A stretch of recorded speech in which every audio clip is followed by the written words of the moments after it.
A reading from the Book of Baruch. In the beginning, Gov created the heavens and the earth. Now the economy was formless and void. Darkness was over the surface of the ATMs, and the spirit of Gov was hovering over the land. And Gov said, "Let there be spending," and there was spending. And Gov saw that the spending was good, and that it separated the light from the darkness. Gov called the spending investments, and this he did on the first day. Then Gov said, "Let there be roads and bridges across the waters, and let dams divide the waters from the waters." Thus Gov made the infrastructure and the patronage jobs for eternity under the firmament from the Potomac which was above the firmament, and it was so. And Gov called the firmament Washington. This Gov did on the second day. Then Gov said, "Let the regulations and guidelines appear under the heavens, be gathered together in one place, and let the bureaus appear," and it was so. And Gov called the bureaus demigovs, and gathering together of them he called AFSCME, and Gov saw that it was good. Then Gov said, "Let there be police and firefighters and teachers according to their kind, for they will create more jobs," and it was so. And then government bade the void bring forth crime and arson and stupidity that each would yield seed to bring forth more police and firefighters and teachers and jobs, and Gov saw that it was good. So the evening and the morning were the third day. And Gov said, on the fourth day, Gov said, "Let us make the economy in our image, according to our likeness. Let it have dominion over the cars of the road, over the appliances of the supercenters, and over the pet groomers of the strip malls, over all the click-throughs of Amazon, and over every creepy thing of the dollar stores." So Gov created the economy in his image. Services and wholesale and retail, he created them. Then Gov blessed them, and Gov said, "Be fruitful and use the multiplier effect. Fill the land with jobs. Thou have dominion over thy realm within limits, as long and thou remember to get thy permits and tithe thy taxes, for they are also good. Hope to see you at the fundraiser." And on the fifth day, Gov made an official Gov holiday and headed off for a 3D golf weekend at Camp David.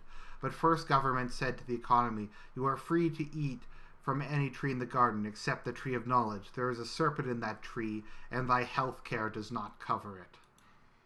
So when Gov was on vacay, the economy set about the garden, plowing its fields and generating revenue for the glory of Gov. They obeyed the regulations and were not ashamed. Now the serpent was more crafty than any of the balanced publicly funded birds that Lord Gov made to sing news of the economy. The serpent was on the AM brand. He said to the retail sector, "Did Gov really say you must not eat from any tree in the garden? Only yours, serpent," said the retail sector. "Don't be such a wuss," the serpent said to the retail sector, "for Gov knows that when you eat from it your eyes will be opened, and you will be wise to Gov's scam." When she saw that the fruit was pleasing to the eye and also desirable for gaining wisdom and also free to download, she took some and ate it. She mailed a copy to her wholesaler and he ate it, and then the wholesaler to the manufacturer and he to the servicer. Then the eyes of all were opened and they realized they were being taxed naked. So they outsourced fig leaves to make coverings for themselves. Then the economy heard the sound of Lord Gov returning from vacay, with the demigovs, OSIS and TARP and ISIS, OSHA and TARP and IRS. It was the cool of the day, and they were hiding their profits from the Lord Gov among the trees of the garden. But the Lord Gov called to the manufacturer. "Where are you?" He answered, I heard you in the garden. I was afraid, so I sought a tax shelter." And Gov said, "Who told you that your profits were yours? Have you eaten from the tree that I commanded you not to eat from?" The man said, "The retailer made me. She had a thing for serpents."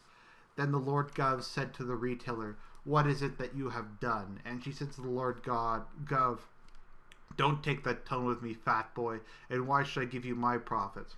The Lord Gov was in wrath and said, "For I am Lord Gov, creator of Eden. I gave up onto you the roads and the bridges and the schools and the cops, brought up onto you of gentle showers of tarp and stimulus and rivers of subsidy. I am the purifier of the waters, cleanser of the air, without which you and your prophets would not exist. Thus all thou have created is created by us. Thus ye shall render unto Gov what is Gov's, and this is the word of your Lord. And at these words, Suldra and Jim and Sue and all the cronies and laborites dropped to their knees in trembling fear and supplicated themselves before the Lord Gov, presenting him with golden gifts of contributions. Then the retailer said to Gov, and who created you? In righteous anger did the Lord Gov rise up and said, I am the Alpha and the Omega, the Tridelts and the Decis. I am and always have been. I am the great cosmic turtle on which you and the entire economy rests. And upon whom do you rest, turtle? Said the retailer in blaspheme. Do not mock me with your knowledge, tricky harlot, said the Lord Gov. I am turtles all the way down. So the Lord Gov said to the serpent, because you have done this, cursed are you above all livestock and all wild animals. You will crawl on your belly, and you will eat dust all the days of your life. And I will keep you from tenure and grants in the airwaves, and condemn you to the bowels of the internet. And then the Lord Gov turned to the retailer and the manufacturer and the wholesaler and all the services and said, I will make your taxes and regulations very severe. With painful labor you will give birth to profit. You shall be afflicted with plagues of audits, by the coming of OSHA and the trials of IRS. By the sweat of thy brow you will make thy living, until you return it to me. You will suffer the droughts of subsidy and stimulus, and will thirst forever. You're welcome. And so the Lord God banished the economy from paradise, and bade them go outsourced to the far east of Eden. And as the chastened economy slouched out of Babylon, he said, how'd you like them apples? This has been a reading from the book of Baruch.